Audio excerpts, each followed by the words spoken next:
I wonder what you think of risk appetite at this point. We see European equity markets bouncing a little this morning, but that comes on the back, as I say, of pretty heavy selling yesterday. But we're not far from all-time highs for European equity markets. How strong is risk appetite for stocks, do you think? Well, I think this is really a question of continued liquidity. There's a ton of liquidity in the market, and there's not a lot of places for that money to go. So I think equity markets are probably still posed to go higher from here. I do think that the virus is not dead. It's just dead in some of the places where the equity markets trade. And that, I think that's important for people to remember, that we're likely to have bumps in the road as we continue to go higher.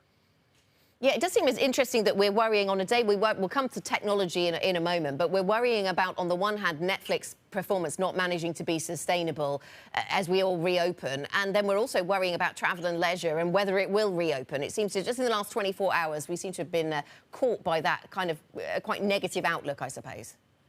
Mm-hmm. Yeah, I mean, I'm pretty comfortable that human ingenuity is going to start to allow sectors of the economy that have been closed to reopen. I just got back from a trip to the U.S. And the thing that I was most impressed on was how people were making it work, even under very, very difficult conditions.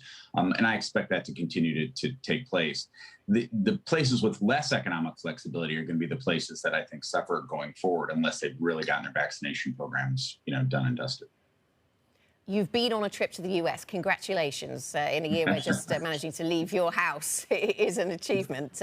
Well done on that. Yeah. Let me ask you about the earnings season and what you're looking for. We talked in the last hour about whether we're looking for guidance here from companies, whether we're looking for commentary on share buybacks, given the tax story in the US. What's going to be front and centre when you look at the earnings reports? We've had plenty of them this morning. What's important to you?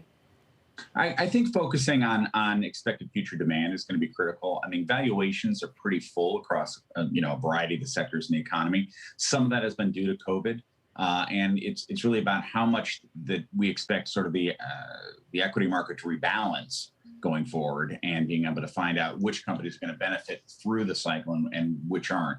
I think that the Biden information has been pretty much discounted. I think there is some expectation in the marketplace it's going to go through. Clearly, that's going to benefit some sectors of the economy more than others. Broadly, it's good for aggregate demand. And you like, I understand from your notes ahead of our conversation, Curt, you like US small caps. This is a play on ongoing recovery, I suppose, in the US economy.